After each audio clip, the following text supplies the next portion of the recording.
देवरानी जेठानी। एक दिन शिवानी और प्रज्ञा रसोई में खाना बना रही होती हैं।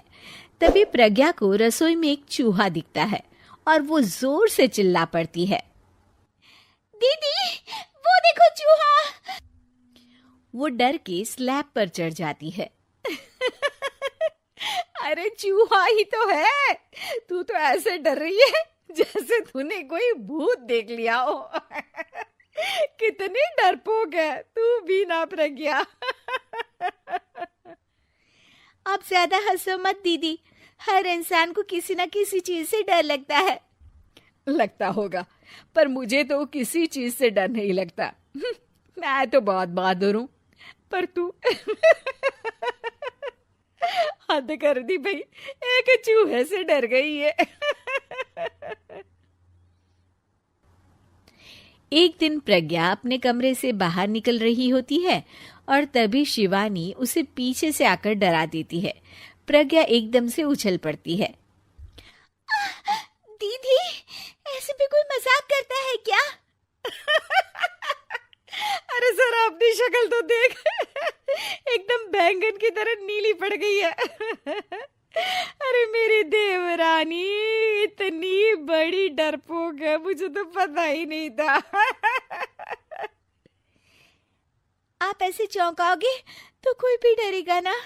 अरे नाना, कोई बहाना अब काम नहीं आएगा। आज से ना तुम्हारा नाम है डरपोक प्रज्ञा। शिवानी प्रज्ञा का मजाक उड़ाकर चली जाती है।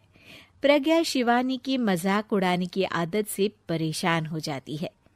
जब देखो मेरा मजाक उड़ाती रहती है, इनकी शिकायत तो मम्मी जी से करनी ही पड़ेगी मुझे।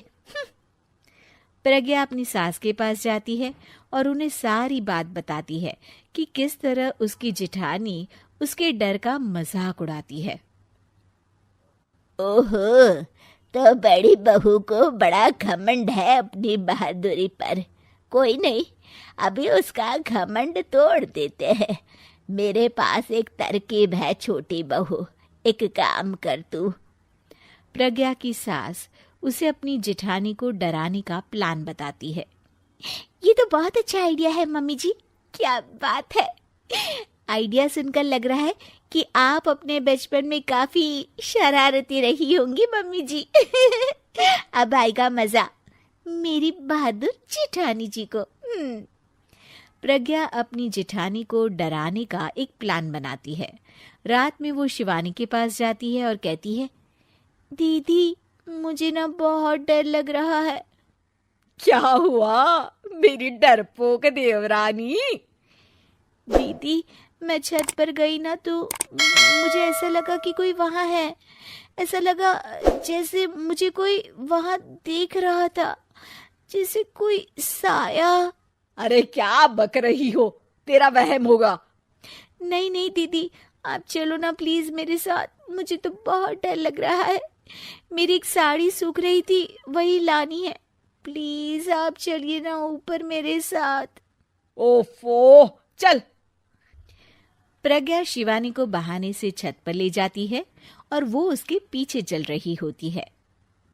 ले आ गए हम छत पर, कहाँ है भूत, दिखा, कहीं तो है नहीं। तभी प्रज्ञा चुपके से सीढ़ियों पर छुप जाती है और शिवानी छत पर अकेली रह जाती है। अरे प्रज्ञा कहाँ चली गई? प्रज्ञा एकदम से सीढ़ियों का दरवाजा बंद कर देती है।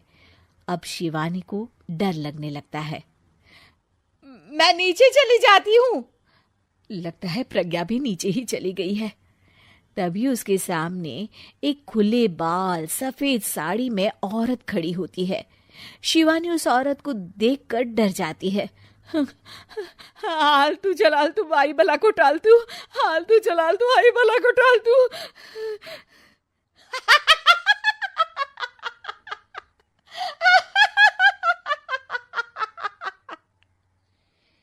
चुड़ैल की हंसी सुनकर शिवानी बुरी तरह डर जाती है। नहीं नहीं मुझे छोड़ दो, भगवान के लिए मुझे छोड़ दो। नहीं नहीं नहीं नहीं नहीं नहीं नहीं, नहीं।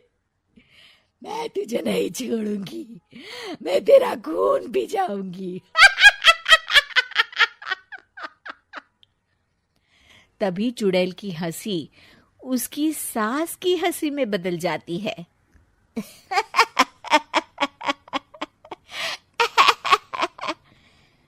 मम्मी जी, ये तो मम्मी जी की आवाज है। शिवानी आंख खोलती है तो सामने उसकी सास चुड़ैल का मेकअप करके खड़ी होती है और प्रज्ञा और उसकी सास जोर जोर से हंस रहे होते हैं। क्यों मेरी बहादुर जेठानी जी, आप तो कहती थी कि आप किसी से नहीं डरती। ये तुमने अच्छा नहीं किया प्रज्ञा। और सासू माँ, आप ही इसके साथ मिलकर। और नहीं तो क्या बहू, तुम अब मेरी छोटी बहू का ऐसे मजाक बनाओगी तो मुझे तो चुड़ैल बनना ही पड़ेगा ना। प्रज्ञा और उसकी सास और जोर जोर से हंसने लगते हैं और शिवानी गुस्से में नीचे चली जाती है।